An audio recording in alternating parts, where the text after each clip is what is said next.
Okay, let's talk about one of those books. You know the ones I mean. The giants. The literary legends that kind of stare at you from the bookshelf, looking a little intimidating. Well, today, we are tackling one of the biggest, Boris Pasternak's Dr. Zhivago. And we're going to do a little anatomy on it, you and I. We're going to break it down and see exactly what makes this epic story's heart still beat so powerfully today. But let's be real for a second. I know what you might be thinking.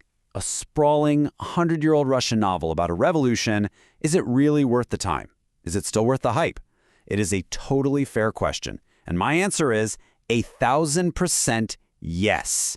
So think of this less like a homework assignment and more like our own little book club. Because we are about to dive into a story that is so breathtakingly, achingly human. So why this book? Why now? Well, because this is so much more than a history lesson. It's a story about what it means to be alive. It's about trying to hold on to your soul, to your ability to love and create art when the entire world around you is literally being torn apart. It's about fighting for a private life when public chaos is knocking down your door. This line right here, from Yuri Zhivago's own writings, really is the soul of the entire novel. It's this incredible idea that we all have this deep-down desire to live a massive, passionate life.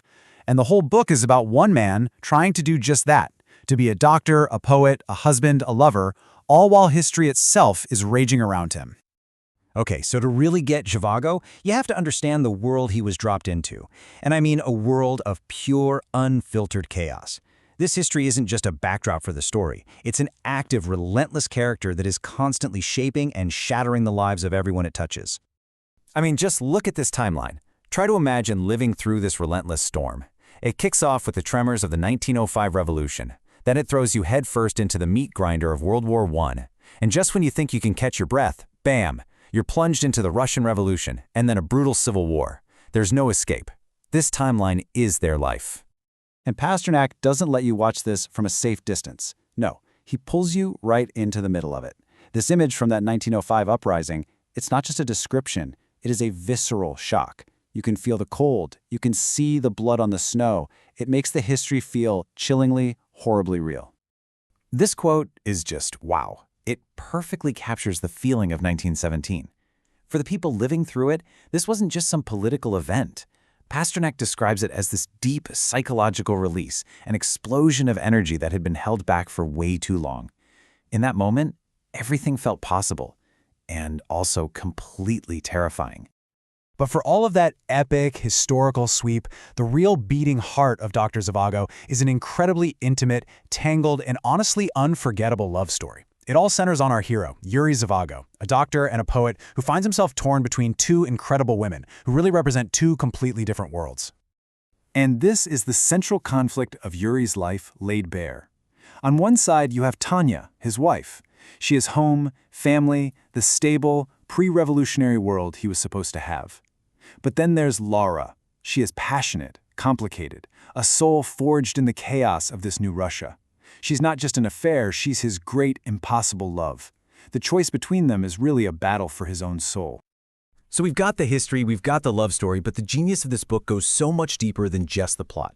So let's do that anatomy we talked about. Let's get our metaphorical scalpels out and dissect the powerful ideas that make this book's heart beat, because Pasternak is wrestling with some of the biggest questions a person can ask. You see, at its core, this whole novel is a passionate defense of the individual against the crushing, impersonal forces of history. It's asking, how do you stay you when an ideology, a war, a revolution demands that you just become part of the crowd? And for Pasternak, the answer is in these beautiful, profound concepts, in love, which he calls the highest form of living energy, in art, which saves the soul, and in the idea of a personal life lived as a meaningful sacrifice. And get this. This is the book's definition of history. Isn't that mind-blowing? It's not just kings and battles and dates. To Pasternak, history is humanity's big, collective, creative project to defeat death itself, through science, through philosophy, and through art that gives us a kind of immortality. It just recasts everything as this incredibly noble, spiritual quest. And this right here gets to the crucial point. Pasternak argues that what makes us modern isn't technology or politics. It's these two powerful ideas, that each individual person is uniquely free, and that the highest expression of that freedom is to live a life of sacrifice for others. This is the philosophy that Zhivago holds on to, and it's exactly what puts him in direct opposition to the revolution's demands. So, all of this brings us right back to our first question. Why does this book feel so urgent right now? Why does a story about the Russian Revolution speak so directly to us, living in our own turbulent times? Well, because the central conflict of the novel is one we are all facing every single day.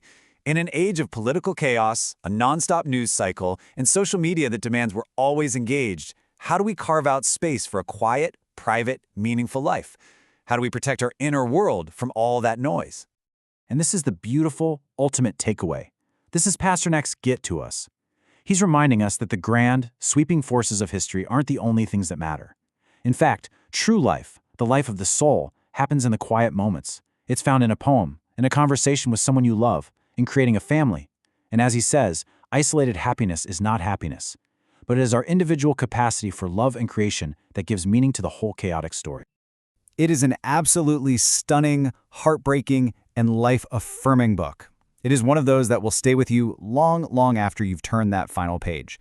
But that's just my take. I would love to know what you think. Have you read it yet? What did you think of it? Please tell me your thoughts below. I seriously can't wait to hear them.